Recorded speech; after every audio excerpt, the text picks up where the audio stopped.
মদিনার সাহাবীদের মধ্যে সবচাইতে গরীব সাহাবী ছিলেন সাইয়েদনা বেলাল রাদিয়াল্লাহু তাআলা আনহু। নিজের লজ্জাস্থান ঢাকার কাপড়টা ছাড়া তার কাছে দ্বিতীয় কোনো কাপড় ছিল না। সকালে যদি খাবার পেত, দুপুরে খাবার ছিল না, দুপুরে পেলে রাতের জন্য ছিল না, আজকে খাবার থাকলে কালকে নাই। মদিনার সবচাইতে গরীব সাহাবী বেলাল রাদিয়াল্লাহু তাআলা আনহু, লজ্জাস্থান ঢাকার জন্য শুধু একটা জামা ছিল, গায়ে দেওয়ার মতো কোনো জামা নাই। এই সাহাবীর মতো গরীব কোনো সাহাবী মদিনার জমিনে নাই। এই বেলাল রাদিয়াল্লাহু তাআলা আনহুকে বিশ্বনবী ডেকে বললেন, ইয়া বেলাল আনফিক ইয়া বেলাল লা তাখশা মিন যিল আরশি ইকলালা। ও বেলাল, আল্লাহর রাস্তায় দান করো, কারণ আমার আল্লাহর ধনভাণ্ডারের কমতি নাই। সাইয়েদনা বেলাল রাদিয়াল্লাহু তাআলা আনহু সবচেয়ে গরীব।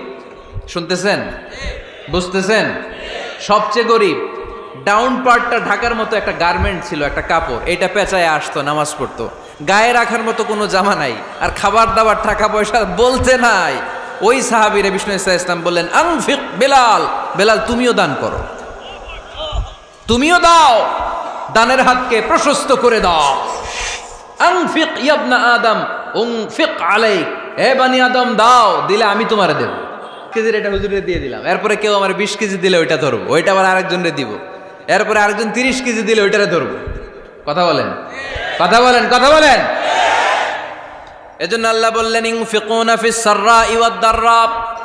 আমার মুত্তাকি বান্দার প্রথম গুণ, তারা সুখে দুঃখে সব সময় দান করে, দানের ধারাবাহিকতা সব সময় অব্যাহত রাখে। যারা সুখে দুঃখে সচ্ছল অসচ্ছল সব অবস্থায় দান করে, তাদের নাম হলো মুত্তাকি। মুত্তাকিদের প্রথম বৈশিষ্ট্য দান করে। আপনারা দান করেন তো? কিশোরগঞ্জের ভাইয়েরা সবাই করেন? করেন তো? Take it as a reminder. আজকের এই আলোচনাটা একটা রিমাইন্ডার হিসেবে নেন। যাদের দান করতে একটু সমস্যা, মনে থাকে না, অলসতা বা একটু কিপটামির মনোভাব আছে, এই কিপটামি কৃপণতা ভুলে যান। দেন, দেন না একটু। আপনারা দিবে কে? বিশ্বাস হয়? দিলে বাড়ে, দিলে না দিলে কমে। কারণ আপনি দিলে আপনারে দিবে কে? তবে গোপন অবস্থায় দেওয়াটা উত্তম। প্রকাশ্য দান করলে আল্লাহ কবুল করেন, ওইটাতেও সওয়াব আছে, কিন্তু গোপনে দান করলে বেশি খুশি হয় কে? গোপনে দান করলে আল্লাহর রাগ ক্রোধ কমে যায়। আপনার কোনো পাপের কারণে আল্লাহ যদি আপনার উপর রেগে থাকে, আপনি গোপনে কিছু দান করে দেন, ওই রাগটা মুহূর্তেই ঠান্ডা হয়ে যাবে। 7 শ্রেণীর ব্যক্তিকে আল্লাহ তাআলা আরশের নিচে ছায়া দিবে কিয়ামতের দিন, যেদিন আকাশের সূর্যটা মাথার কাছে চলে আসবে, জমিনটা তামার জমিন হয়ে যাবে, তৃষ্ণায় মানুষের জিহ্বা বের হয়ে কুকুরের মতো নাভির সামনে ঝুলতে থাকবে।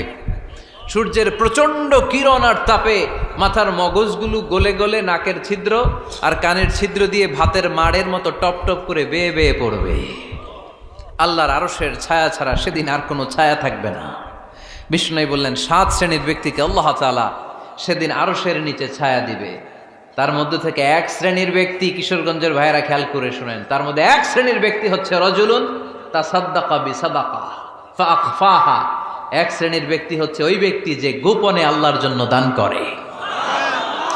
হাত্তা লা তা'লামু শিমালুহু মা তুনফিকু ইয়ামিনু।